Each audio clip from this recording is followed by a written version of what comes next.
Okay, next let's look at the keys and the curves. So I have this sphere up here, and I'll just select it, and I'll move to frame 0, and I'll hit S to set a key.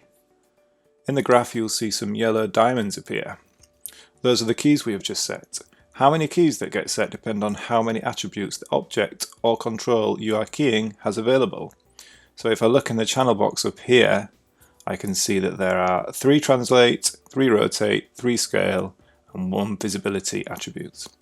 So we have 10 keys set on frame 0. If I select them and hit F, I can zoom in and see them a bit, but I can also see on the left here all 10 attributes.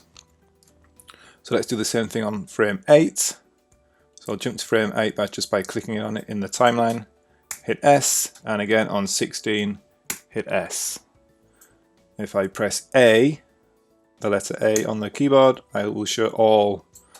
F will focus on specific keys you have selected, A will show everything.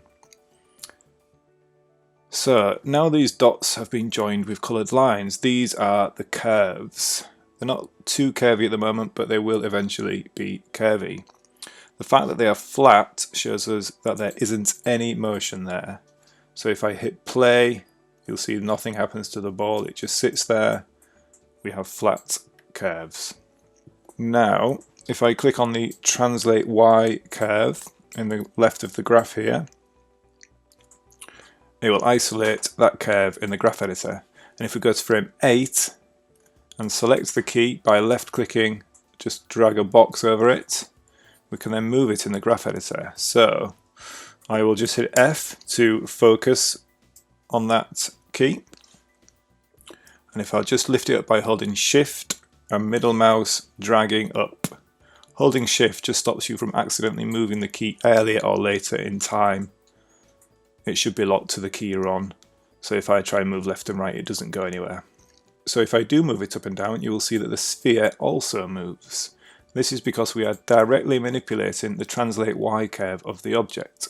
If we look in the channel box, the top right here, you can see that the values change as well as I move it up and down.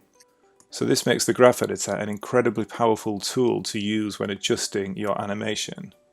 So that was just the Y curve. Let's have a quick look at some of the others. So I'll just select the Translate X. I'll press A so I can see the curve itself. And if I move this key on frame 8 up or down, you'll see the sphere move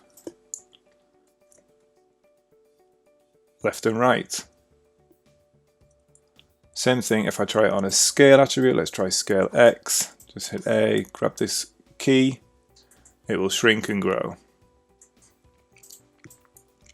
So to recap, the keys are the little orange diamonds, the curves are the lines that connect the diamonds.